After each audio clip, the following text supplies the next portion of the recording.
Çox sağ olun. Mən Süleymanov Cavanşir, Avropa çempionatında gümüş medala layiq görüldüm. Bu qızıl ola bilərdi, amma biraz yaş azlığı, təcrübə azlığı bunu gətirib çıxara bilmədi. İnşallah gələn il qızıl medala qayıdacağıma söz verirəm. Mən buradan şəxsi məşqçim və atam Süleymanov Xəqan və bütün məşqçilərə o cürdə Güləş Federasiyasına təşəkkürümü bildirirəm. İnşallah gələn ildə qızıl medalla qayıdaram.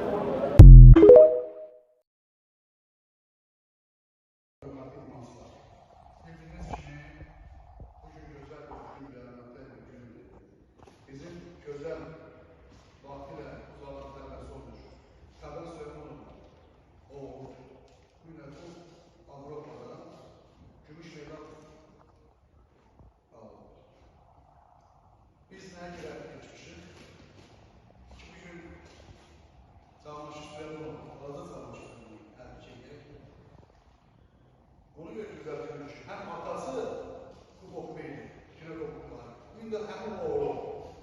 Bugün bizim Avrupa'da kadetlerin Avrupa'sında ikinci tutmuş. Gel bu sağlamaya almışlar.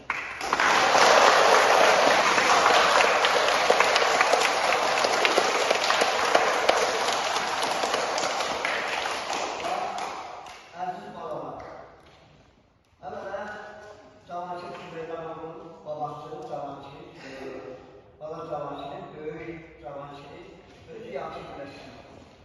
Bilməyənanlar bunu bilmək lazım. Bunların kökündə var cəngavərlik, bunların üstündə var qəhrəmanlıq. Xəqan Dünya Kupokunun qalibidir, Avropa mükafatçısının dəfələrlə Avropa çempionunun beynəlxalq turnirləri qalibi var, mükafatçısıdır. Ona görə də düyün onun oğlu Cavanşir, gələcək Cavanşirimiz bizim Avropada, dünyada, Olimpiyada bu özünü dəyəcək. Və doğrudan da Xəqan Süleymanov burada güləşir, qardaşı Əfqan burada güləşir, Xəqanın başçıları Savoş Qəbraslan burada güləşir. Bunlar idmançılar